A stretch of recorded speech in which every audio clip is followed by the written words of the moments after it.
All right, welcome everybody to the next episode of the Digital Marketing Agency Builders podcast. I'm your host, Tyler Narducci, and today I have with me Blake Pinsker and Torii Rowe, both rock stars from the e-commerce space. They currently work with brands such as MVMT, Mansion, Kenny Flowers, and My Garden, increasing their clients' return on ad spend at their creative and growth marketing agency, Dreamlabs. For a little background, Blake was a pioneer of the e-commerce boom, leading MVMT from 1 to 100 million as the head of brand marketing. Blake has since started Dreamlabs, where they have successfully scaled some of the fastest growing brands in the direct-to-consumer space. Torii is a former police officer who left his dream job after 4 years to build an e-commerce company, Mansion, with his best friend. After growing the company to 7 figures in the first 14 months, he became an expert in media buying on Facebook and focused on growth and acquisition in the space. Torii is currently the head of acquisition at Dreamlabs. Blake and Torii, thank you guys so much for joining us on the show today. Hey, thanks for having us. This is my first double interview, so I'm excited to have you both and dive into your e-commerce knowledge and also agency knowledge. So I'll start with you, Blake. You notably worked at MVMT, which we all remember as a huge watch brand. I mean, if you were on Facebook or Instagram at the time at all, I don't think anyone escapes any of your ads. We saw it so much. It was a massively successful ad campaign for sure. What was it like to scale them up to that size, $100 billion? That's insane. And what can the lessons that you learned there what could our listeners take from that to apply to DTC brands today? Sure. Yeah. It's funny you say that because there was a point where we did the math and we had targeted or served an impression to over 75% of the world population. I totally believe it. If you took that, so basically everybody on Facebook at one point had been served an impression, which was pretty damn cool. So so I started with Movement when we were working out of my kitchen, actually, in the early days. Instagram was actually just getting started and brands weren't really using the tool yet. And Jake, the founder of Movement, he was so curious about how to use some of these free platforms to market. We didn't have any sort of investment. We didn't have capital. Everything was bootstrapped. We did have a Kickstarter campaign that gave us What a year little was bit this? of This was 2013. Okay. Yeah. 10 years ago now. 10 years ago. But we were scrappy, man. Anywhere we could find a few sales, we would go get it. And we were also one of the first to experiment with Facebook ads, which has really changed our lives forever. So we were using Instagram organic. We were doing email marketing. We were reading all the e-commerce blogs at the time of like, here are all the things you need to be doing. And we were figuring that out. And with Facebook ads, we slowly started to spend, $5 to $100 to $500. And we saw the business scaling at a consistent clip. And from there was really no looking back. And we got extremely good at figuring out what creative works, what video works, what photo works. We got really good at influencer marketing. I think in the course of a year, we were working with close to 10,000 different influencers. So our watches were everywhere. Yeah, we were sending out so much free product for people to post. And back then influencer marketing wasn't really even a thing. So we would have someone with a few 100,000 followers post and it would just be insane. We'd sell like 300-400 orders from that one post. Were you guys doing that in-house, like actively seeking out influencers to work with, or did you partner with somebody that knows how to manage influencers, or how, I guess, were you managing all that? Yeah, we did it all in-house, at least to start. And once we got to a certain scale, we were doing most of the volume in-house, but we did work with some third parties. We were doing it out of spreadsheets. We built our own system. Wow. We basically had like even email automation through like sales CRMs. We ran it almost like a sales program where we were reaching out to thousands of influencers on a daily basis across the world. We were using lead gen services to generate influencer leads. And those services, they had never done that before. They were just doing leads for sales and those types of organizations. And we're like, if you could do the sales leads, you could do influencer leads. You just have to scrape Instagram. And we actually even had a team of really actually talented people in the Philippines who were doing a lot of our lead gen and outreach for us. And then once we got those leads in the pipeline, we took it from there. And then we met a company called Grin, which I later invested in, which is now like basically the number one influencer CRM. They came to us at an early stage, wanted to learn everything we were doing, and they built that into a software, and it made it 10 times better than what we were doing just out of spreadsheets and all the other crap we Wow. were using. So yeah, that's an interesting story. That's why we had a very close relationship with Grin when we were there, when I was still there. Super close with those guys, and they built an amazing platform basically off the back of what we were doing on our own, which is pretty Yeah. cool. I think at one point even Facebook took notice of how massively successful you guys were, because I have a memory, and I don't know, my memory is pretty bad, but I have a memory of Facebook highlighting MVMT as like a successful campaign, and like promoting that to attract other advertisers by look how successful you can be on our platform, and wooing in more e-commerce and other people to the ads platform. And I remember just seeing like those type of case studies and those numbers, and it worked. I mean, and now I mean, I guess a good question I have for you is, the ads landscape has changed so much, so dramatically. Like, if that were to start over again today, do you think that could even be achieved the same way today? And if it is, do you think it would cost like triple the amount of money? I think it's happening. I think it's Yeah. happening. It's not the same. Nothing is the same, but I think people are doing some interesting things on TikTok. I think people are still finding a ton of success on YouTube or through podcasts. So I think there's arbitrages. It's not the same as it was. I think that was Yeah. like a gold mine that we may never see again, but it is happening before our eyes. I've seen brands blow up through gifting TikTok creators product, like especially on the women's side of things. I've seen YouTube still be huge success in terms of product gifting and influencer marketing. I think we're still finding a ton of success through Facebook paid for our Yeah. clients. They're still scaling like Same. crazy. I guess I mean just like the unbelievable saturating of 75% of the world kind of thing. Like, Oh, that's just like, I don't see any ad campaigns anymore of like everyone has seen this brand, like no matter what, unless they're like obviously like Nike, a real actual mega brand, but a brand that's like a startup brand that just takes over the world like that. Like, I can't really remember one. Um, I think Fashion Nova would tell you different. okay. Yeah. They're out That's there. true, that's true. They're out Yeah, there. they're out there. They're like these, like, golden moments that are Yeah, really, really impressive in the e-commerce space. right. I think Um, Manscaped is another example. They are everywhere now. yeah.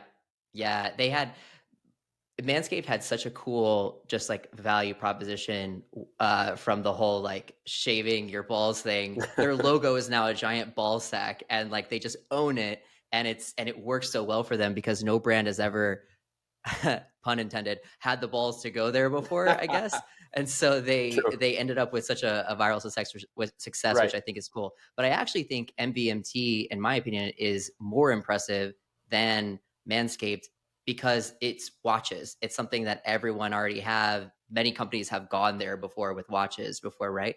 But to see a brand that, it looks cool, it was affordable, and it went massively viral, to me, it didn't seem like any majorly different, new, groundbreaking thing. Like, it was a watch, but it was so successful in that people just really liked the product, and it really blew up. Whereas Manscaped had a super unique thing that they were bringing to the market. So, in my opinion, I think it's honestly more impressive to take a brand that's around a bunch of other brands that do the same thing, and still do that. Um, I appreciate I that. I have friends there, so I'm going to give them their flowers too. I think they've done an amazing job, uh, yeah, and I really yeah, love their marketing. Like you said, like some of the crafty messaging they put out there is incredible. Their advertising is incredible. They're sponsoring the UFC. They're everywhere. And I will say the one thing that I think is most impressive about Movement is that we didn't raise money, wow. and we Yeah, I found mean, a I way. was wondering where all that money came from for the ads. To start, it was bootstrapped, but we did do a Kickstarter, which I think gave us a little bit of money at the get go, and from Yeah, there it was just finding arbitrages that would allow us to reinvest back into the business, and that that worked. It worked out for us. I love it. That's such an awesome success story. Next, you did launch your agency Dream Labs. What made you decide to do that? And can you talk to us a little bit more about the first year of that business and how you got it up and running? Yeah. So after we sold at Movement, slowly but surely the culture started to shift, and I think that is just part of what happens when you get bought out. And I had always wanted to start my own business, and I felt like I now had the playbook and the skill set and the experience to go and do that. And so I spent a lot of time thinking about what was next. And it was very clear to me that I just freaking love building brands. I love Yeah. building businesses. I love building brands. And so I wanted to build a business around building brands. And that's where the idea for Dream Labs started. And I started also wanting to do everything because at Movement I did a little bit of everything. I was behind building the brand identity. I ran email marketing. I ran the website. I ran uh, all of our creative efforts, social media, influencer, Wow. you name it. Even down to like product design. I got to have my hands on a little bit of everything. And so when I started the agency, I wanted to do everything, thinking that was like a unique service with my experience. And I think we just spread ourselves way too thin. And I started to lean more towards the channels that one, we could measure, and two, we knew were providing the greatest impact. And so as much as I love everything else, some of it's not measurable, like the brand side or the social media side is not measurable. And two, it just doesn't make as big of an impact as paid Yeah. advertising. That's what's really driving the business, and we can measure everything we do. And so as an agency, I like that game where you're investing in us. I want to be able to show you if it's working or not. I want to be able to show you your return on your investment. And that's how you keep people happy and keep working with people for a long time, right? And so that's where we really evolved the agency. We're now just focused in performance marketing and paid advertising and creative for all paid advertising. So yeah, that's how we got to where we're at today. Along that journey, I met Torii, and I'll let him grab the mic and tell that story because he is a huge part of what we're doing here at Dream Labs. Sweet. Yeah. Well, when Blake was building a $100 million business, I think I was playing college football in 2013. So this guy was building $100 million companies. I was riding the bench at a JUCO college. So a little different start here, but yeah. So in 2017, 2018, I ended up leaving my job as a police officer and ended up making my first brand mansion. My best friend and I moved to Denver. We did 0 to 8 figures in 3 years, ended up building that brand up, still own that brand, still building that brand, chasing that elusive 9-figure exit as these guys did. And along the way, ended up meeting Blake.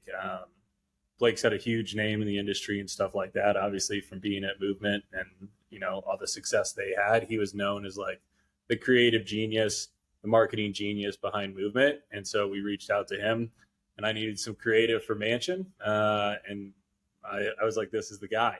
So he did some really great stuff for us. Even the ads that he made in the very beginning are still some of our top performers, which is crazy to think.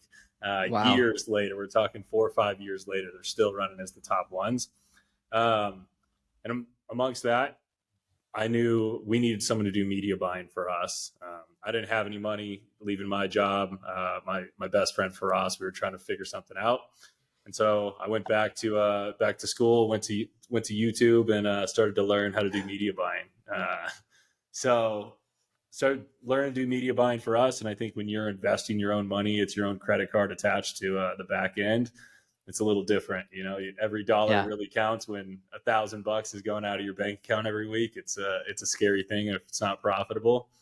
So ended up running that for a long time and grabbing some clients along the way to make some extra cash. So looked on Indeed and things like that. We're finding clients, who needed Facebook marketing, things like that, I would end up calling them, say, hey, I'll do it for 30% if I can stay remote. Before remote was actually a thing. This was like 2017, 18. So long before COVID, not too long before COVID, but before COVID, and remote was out there. So I ended up spending other people's money, learning how to do it, and, got very successful at it. Found out that I had a little knack of working with some big brands. So I've worked with ADT, Clover, some of the largest clients in the world on like the lead generation side. And Blake and I hooked up about a year ago and said, hey, let's really build an agency out. I was super interested in doing it. And Blake was already successful. And he was like, hey, I need someone who's, smart on the media buying side. So we ended up teaming up, and here we are. I love it. So when did you start Dream Labs, Blake? I started in 2020, and the agency took a few turns, like I said. And I think like the new era of Dream Labs started 2021. When I decided to make this fully performance marketing and cut out some of those other services. Cool. And then Torii, you joined Dream Labs 2022? Correct. Yeah. I joined in 2022 last year.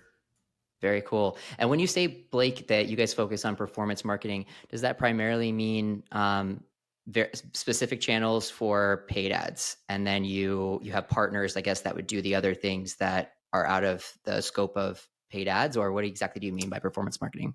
Yeah, performance marketing, mainly paid ads. We do full media buying, analytics, and creative for mainly Meta, but we also do Google, TikTok as of right now. And we're looking to add some other services down the line, like OTT, TV, but not currently doing that. So we do have partners who do some of the, whether it's email, TV, you name it, social media, that we refer a lot of business to, but we're not doing that in-house yet.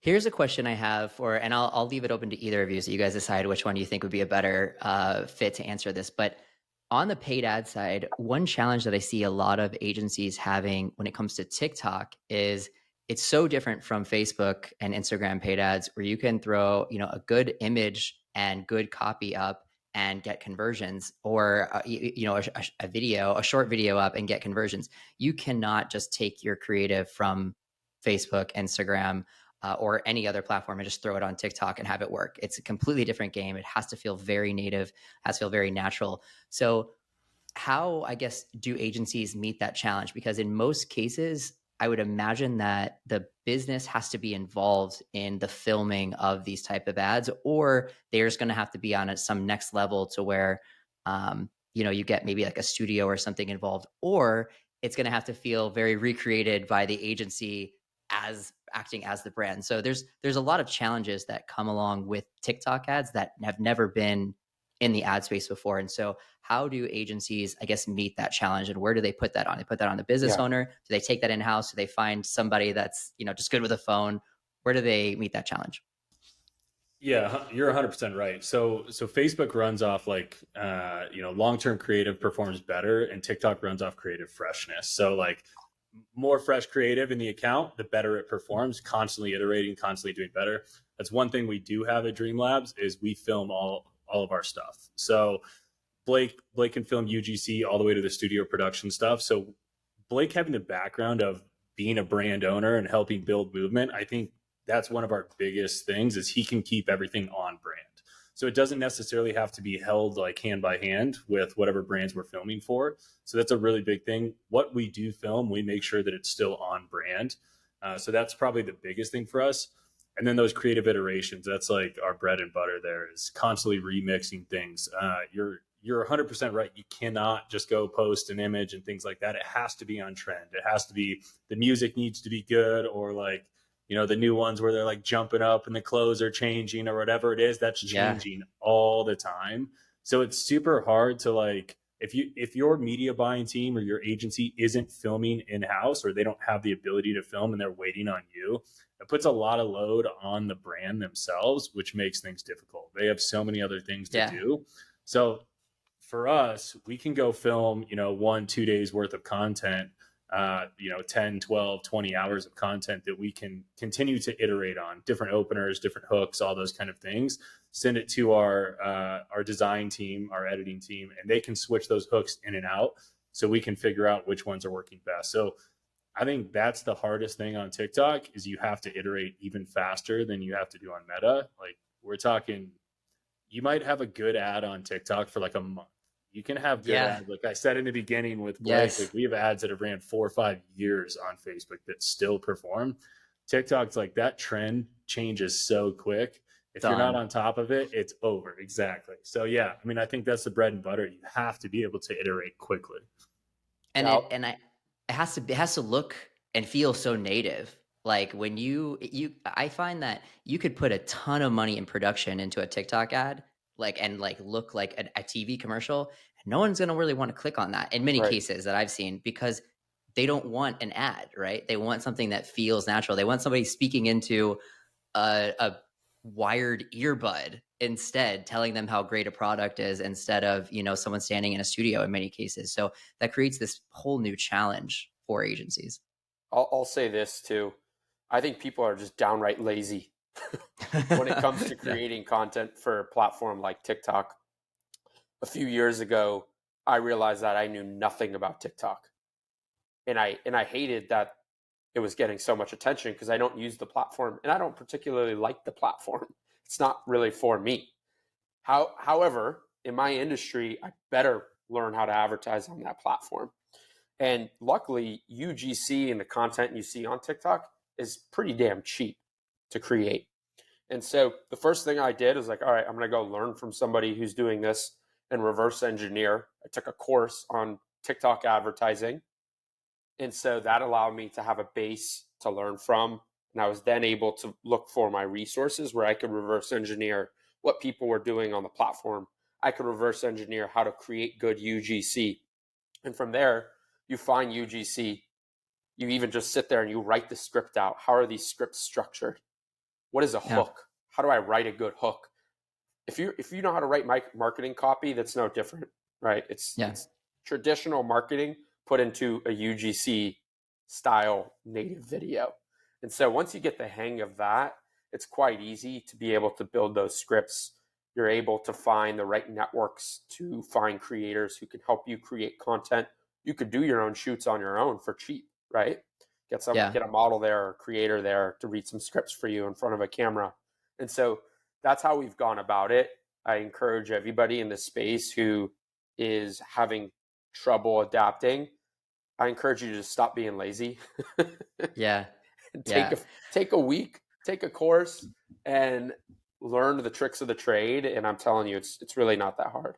Matter of fact, it's actually easier than if you're thinking about trying to make it look more native, then if it needs to be more natural, then it should be easier than getting in a studio, right? And less expensive. Torii, I have one more side question, and then I'm going to get back to the big questions that I actually intended to ask you guys. But as someone that does a ton of meta advertising, I want to ask you about something that's obviously really, really recent, and that would be Threads. Are you excited about Threads as a new platform that we'll be able to put ads on, or do you think this is going to flop and that everyone's just going to retreat back to Twitter? I can tell you my personal experience. I've already flopped and went back to Twitter, but here's the thing: is you only need so many people. So it's like, with them already having all these profiles and stuff like that, they're basically just importing over. Like, it's so easy to sign up for that platform. I think if we see like 90, 120 days from now, it's actually still got this. Everyone's jumping to it now, just like they jumped to TikTok. They're like, okay, can I get famous on Threads? Can I get this big following? Can I monetize it? Like, that's what everyone's looking at now. And so once that kind of surpasses and people are like, okay, this is difficult, I think that's when you're really going to see is Threads going to stick around. Am I excited about advertising on it? Not really. I'm going to be honest. Twitter is not good. Like Elon tweeted. It's never been good. Yeah. Elon tweeted I think a week ago, he was like, hey, listen, like our algorithm for targeting is not dialed in. Literally just put it out there. We all knew that. Literally every advertiser's known that. Yeah. CPMs are great. They're like $3-4. It's fantastic.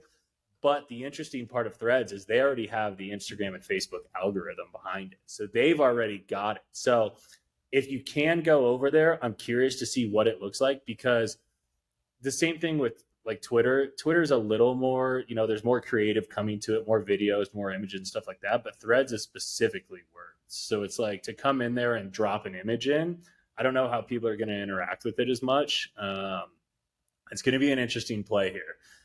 Yeah. I'm still going to stick to the basics here and go to Meta for most things. But if you're getting 10, 20, 30, 100 sales a day off Threads, I mean, you'll take it where you can get it.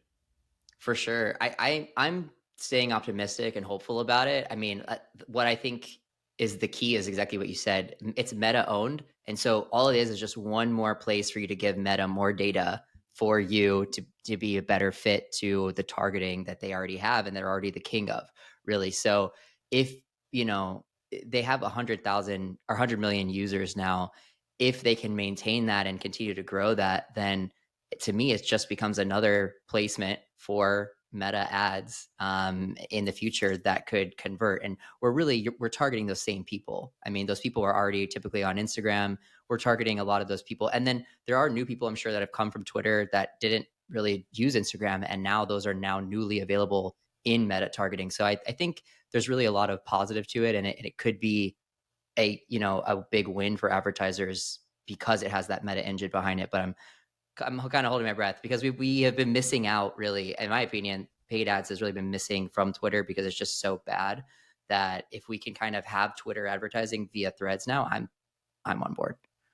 Yeah, I'm curious to see if he just ends up adding it as a placement on the back end of Ads Manager. If he just end up, just like auto placements and manual placements, I'm curious if Threads is just thrown in there as another auto placement so they can go test it on their own. Basically, a lot of advertisers are just going to let it slip by. We're going to use auto placements, and if it ends up getting delivered on Threads, it ends up getting delivered on Threads. Yeah, I think so too. I also think that there could be a possible just like giant combination Facebook, Instagram, Threads down the line, kind of like is it Weibo in China? What's the super app in China that does like everything? There's an app that they have over there that does everything. It's Uber, it's Airbnb, it's Facebook. It is every app that we have on our phone. They have one app. I think it's called like Weibo or WeChat or something like that. And that's kind of, I've seen a lot of predictions essentially in the space that Meta is kind of heading that way to just be the super app where they combine all of their entities into one. It'd be kind of useful for us actually, because it's just, everybody's got one feed and you use which one you want. Use Threads, use Instagram, or use Facebook, depending on what you kind of really want, but it would be all within the same app. That would be cool and probably easier from a ad platform standpoint. You know what's interesting? That kind of is Facebook. Yeah.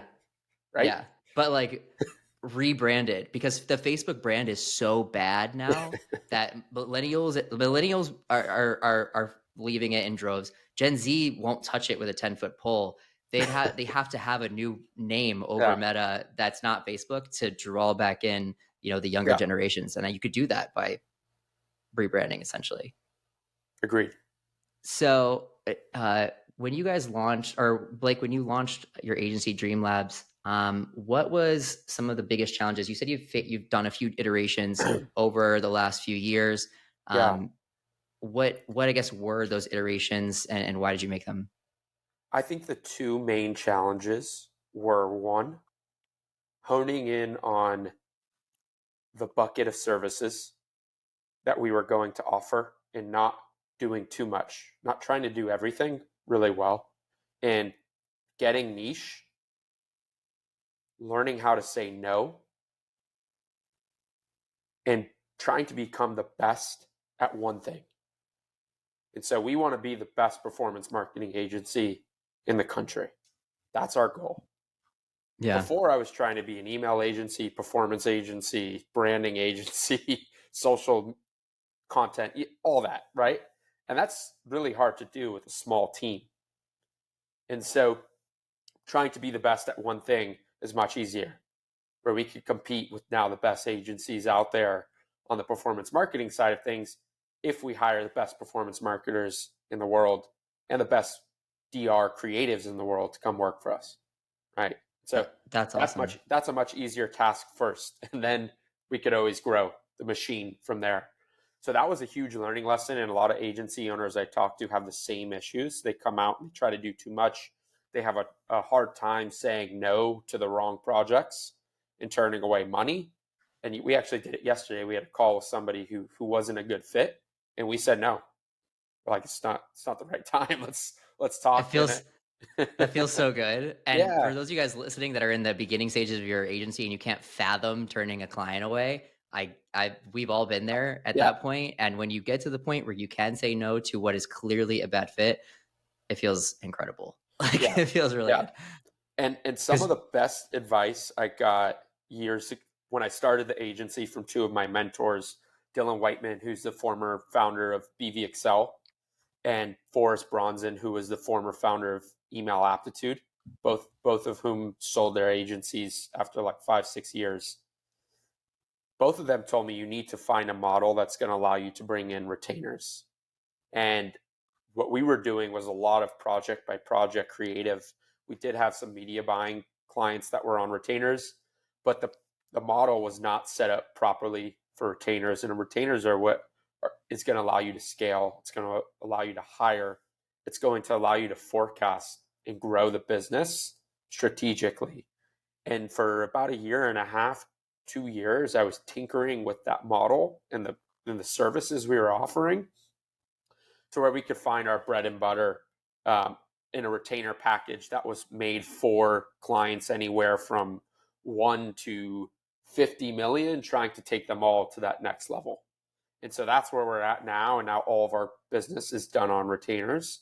But it took me about a good year and a half to figure that out. And so that's another big bit of advice is project by project is very tough and it's very inconsistent. And a lot of those agencies, unfortunately, they go through like huge rounds of layoffs because if you have like a 6-month dry spell, something's got to give. And so having retainers gives you some security and the ability to hire and scale the business much more fluidly. yeah, I couldn't agree more. I also think that when you're trying to take them past that million mark and really scale a brand up to that size, it often takes the things that you are cutting out. It often takes a good social presence and email and everything. So does that mean that instead of doing it in-house, you had formal partners that you would have that part farmed out to, or did you just ignore that entire part for the brand? We do have good partners in that realm, and we've Okay. referred them business and people we work with. But for us, it actually doesn't. I don't think there's anyone we're working with who don't already have a team for that, or Okay. So it's covered either in-house already for the most part. for the most part. And some of them ask us like, "Hey, do you know anyone who does email, or do you know anyone who does social media?" And we do Yeah. have partners we can refer them to. But it doesn't interfere with a lot of what we do, or it has not been an issue. Even if Cool. there's Cool. even if their Instagram sucks, it will get Eh, better with time. But it doesn't interfere with what we do. What does is their website. Can their website convert? Is it built to convert? And so a lot of our clients, we help them a lot with CRO out of the gates, and so that's a big part of what we do as well. And that's like the most impactful thing we do, is because if your site is not converting, no matter how good our creative is, or no matter how good Tori's media buying strategy is, it's still not going to work because your site sucks. So a yeah, big part of what we do is also tied up in helping them optimize their site. that makes a lot of sense. So we talked quite a bit now about the agency side of things. I want to shift the conversation briefly over to the client side of things. What are some of the biggest mistakes you guys see brands making when they come to you looking for help, um, for paid ads? I'll let Tori take that one. Yeah, I mean, I think like if you're going just specifically paid ads, I think it's complexity of accounts. Most accounts are just over complex, like over convoluted. There's they're spending $50,000 a month, which is nothing, like in the grand scheme of things, like monthly, but they have 20, 30 campaigns running, or 150 ads, 200 ads. It's like you really have to like dial things in. The more concise you are of like pushing to your top performers, as far as ads and as far as like to the website, like you don't drive traffic to every SKU on the website. You drive to your top performers. Well, you need to do the same thing with advertising. You always drive to your top performers. A lot of people are like, especially big catalog stores and stuff like that, they want to try to sell every single SKU. So they bust out all these ads, all these campaigns, and all these things like that. You don't have to spend to cover those things. Even our top like clients who are spending, close to $1 million a week are 3-4 campaigns most. Like we keep things very consolidated. With how much creative within each campaign? So it kind of depends on where we're at, and kind of like if I try to keep everything max 12 ads, like 12 ads in a solid campaign. Because if I'm at like 12, there's a good chance that like 3 or 4 of those are not getting spend or not performing the way we want to. So I'll kill those and put another 3 to 4 in, or kill those, put another 3 to 4 in. But you could run, I've seen campaigns at like 20 ads. I don't think there's a need for that. I'd rather cut that wasted spend of, $200 here with no, conversions, $300 here with no conversions. I'd rather keep it as consolidated as possible. And it also just helps the algorithm. If it doesn't have to try to deliver, 25 ads today and only has to deliver 12, you're going to usually see a much stronger performance. Out of those 12, how many are typically like what you consider the strong ads, like the ones you said you want to put all your budget behind? Yeah, so I think this depends on the business and how like diverse that audience is. So we have, if it's a fashion company, let's say they're only selling men's products, it could be, 2 to 3 ads. But if it's like we have a tech product that's in our portfolio that ranges to multiple audiences, very diverse, you'll see 6, 7, 8 ads get like a solid performance, because they're all hitting different audiences. One might be on sustainability, one might be on, nutrition, one might be on something else. And all of those have a different view and a different vertical they're going to go after. Wow. Okay. So, and are you constantly, you said you want to keep driving traffic to those, high performing ads. Are you constantly introducing new ads? Like the testing creative never stops. Like once you drop those 3 off because they're no performing, are you replacing them immediately with a new 3 to test? Or are you just letting the winners ride for a little bit in between the next test? Yeah, so it kind of depends on where we're at in the business. If we're sitting there and we're like, hey, we need to be very profitable this week, slow down growth, let's focus on profitability this month, or things like that, we might slow down the testing process a little bit. Us at Dream Labs, we understand that we're not here just to make the ROAS look good on Meta or Google or TikTok or whatever we're on. We're here to make your P&L look better. We want the end of the month, when that P&L comes back, your contribution margin looks better than it did before. So for us, a lot of it is just like, hey, we want to introduce new traffic to the website and things like that. So sometimes we'll slow down the testing and slow down the growth so you can make sure the profitability of the business looks better. It just depends on where you're at. And I think that's a good thing with Blake and myself. Coming from owning our own companies, we understand that at the end of the day, it's not just grow. Sometimes there is like periods where it's like, hey, we're going to take a step back, focus on profitability, because if we have more cash in the bank, we can grow the business in Q1, Q2 better because we have the funds to do so. Yeah, that makes a lot of sense. That's why good communication between the client and the agency is also really, really important to make sure that you guys are both aligned on those types of things. I'll give this one back to Blake. What do you think is the main difference between successful brands and ones that fail in today's ads landscape? And specifically the ads landscape? Yeah. Well, I guess in, just in general agency marketing clients, like it doesn't have to be ads, I guess. It could be really anything in the digital marketing space. Yeah. What is the big differences between the winners and losers in today's market? The winners are extremely data driven. The winners are somewhat less married to an outcome, and they are able to strip away emotion with those outcomes. So what I mean by that is if you create creative and you love it and it's on brand and it's awesome and it tells a good story and it looks fantastic, but it flops and it doesn't convert, are you going to fight that or resist that, continue to run it or continue to create creative just like that and continue to lose? Or are you going to listen to the numbers and see what's working and then continue to create that way? And that was actually a huge learning lesson in my career, because I love brand and I love storytelling and I love beautiful creative. But similar to our TikTok conversation, a lot of that just doesn't work on these digital platforms. And so I've had to strip away emotion to outcomes and just let the numbers tell me what to do next.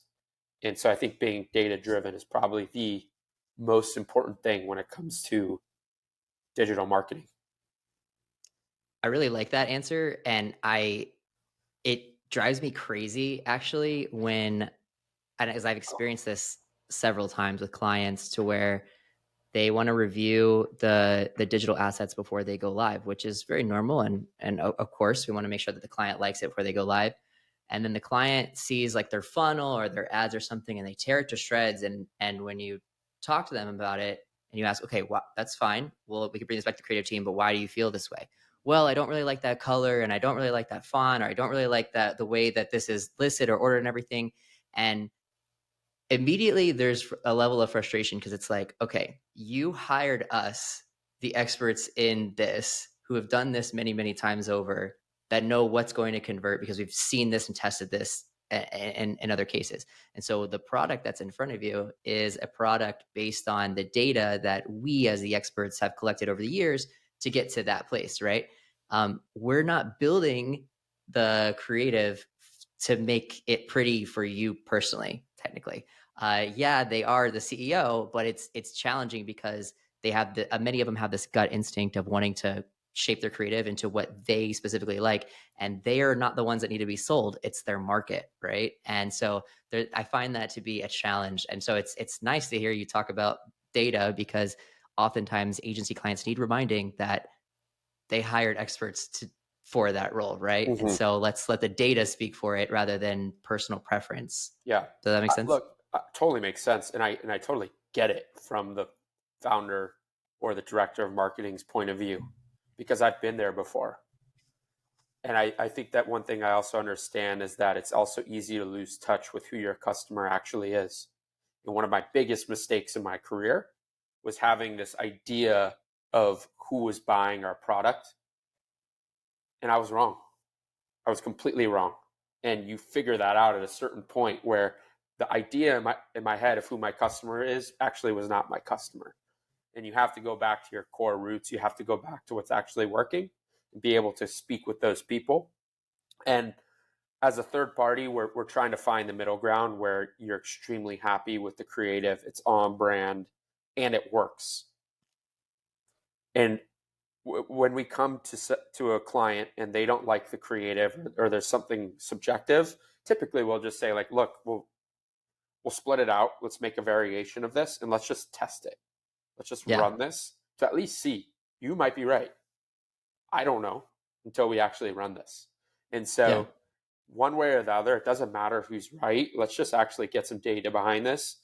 And that's, again, why we ended up in this performance marketing game too, is because if that was an organic social post, there's no way to A/B test that properly.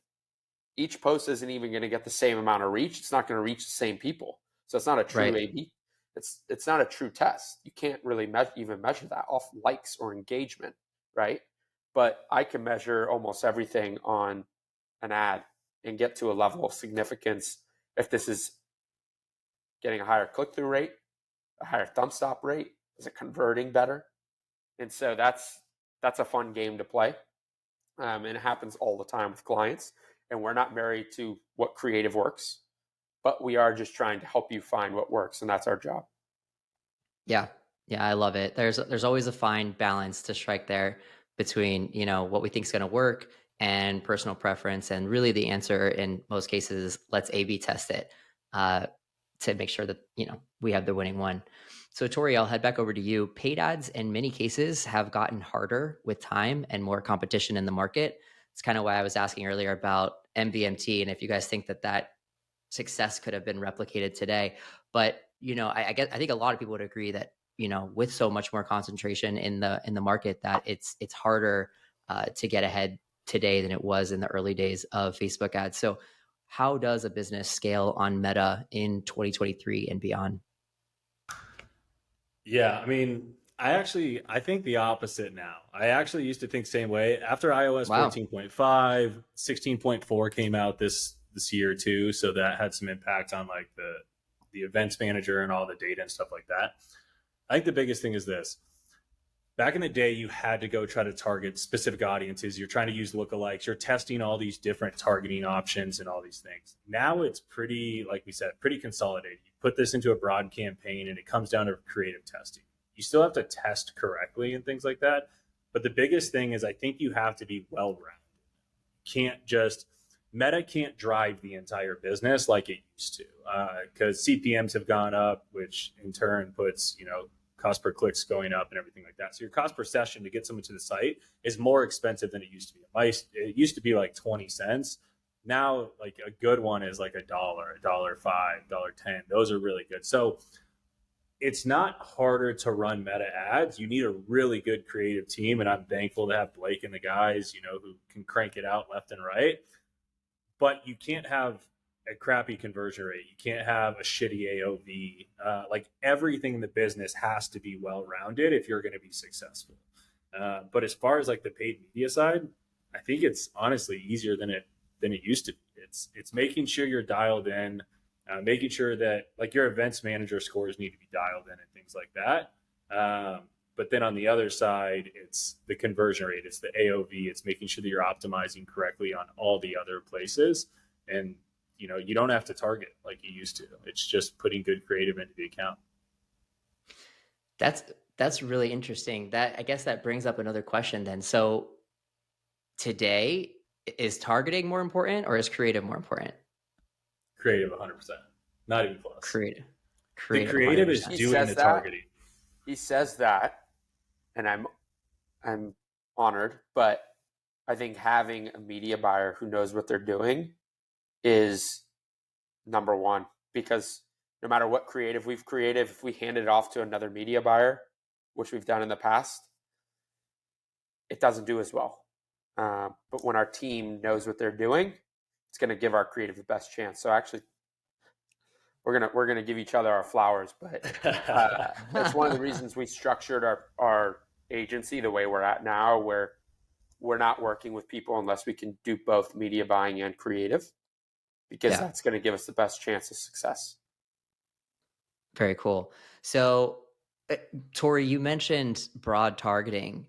How prevalent is that? Like, how is that in every campaign that you run, or does that only work sometimes?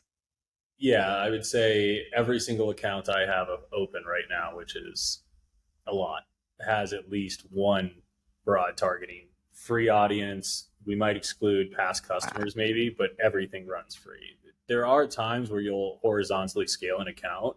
When you start to get to like mega spend levels, $2, $3, $4, $5 million a month, you'll horizontally scale. And the reason we'll do that is it's really hard to spend $700,000, $800,000, $900,000 on a single campaign or a single ad set. So we might want to bust that out into some other ad sets. It's going to be more refined, but for long-term scale, it's going to be a free audience. You're going to let the targeting happen via the creative.